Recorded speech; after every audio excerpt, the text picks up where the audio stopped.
l-20 sena tal-Ikirix minn April fuq 1. Ix-xogħlijiet fuq sistema ġdida ta' drenaġġ f'San Pawl il-Baħar qed javvanzaw brata maġla. Ix-xaft l-aktar fond tal-proġett lesta u bħalissa għaddejjin it-ħejjiet biex tibda titħaffer mina ta' 1.9 km permezz ta' teknoloġija avvanzata mingħajr l-użu ta' trinek magħrufa bħala microtunneling. Din is-sistema ġdida se tespandi l-infrastruttura ta' drenaġġ f'din iż-żona.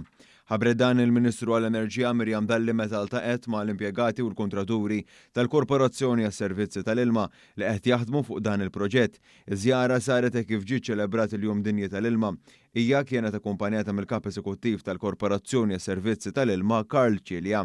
Dan il-proġett ta' 6.4 miljun euro se jitejjeb l-immaniġġjar ta' drenaġġ f'San Pawl il-Baħar kif ukoll fiż-żoni residenzjali qrib Kennedy Grove u żoni oħra f'din il-lokalità.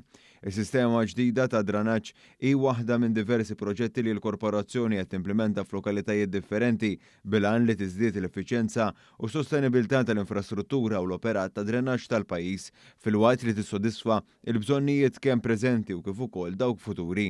Karl Ċilja enfasizza l-importanza tal-proġett ta' San Pawl il-Baħar. Se nkunu qed niddevjaw id-drenaġġ kollu li bħalissa għaddej minn ġol qalba ta' Kennedy Grove u San Pawl li ħajkun iddevjat għal-mina għal-microtunneling, microtrench li fuq il-wiċċat li ma ħajkun jidher xejn taħt il-bypass ta' San Pawl biex ovvjament minn hemmhekk id-drenaġġ jitla kollu lejn in-nord tal-pajjiż lejn ċumnija lejn l-impjant ta' drenaġġ li aħna għandna fin-nord tal-pajjiż biex jiġi trattat hemmhekk. Il-Ministru Dalli spjegati li dawn il-proġetti huma parti mill-Pjan ta' Investiment Nazzjonali 2023-2033 ta' 310 miljun euro tal-Korporazzjoni għas-Servizzi tal-Ilma bl-iskop li ssir rivoluzzjoni fl-maniġġjar u s-sostenibilità tal-ilma u ta' drenaġġ f'Malta.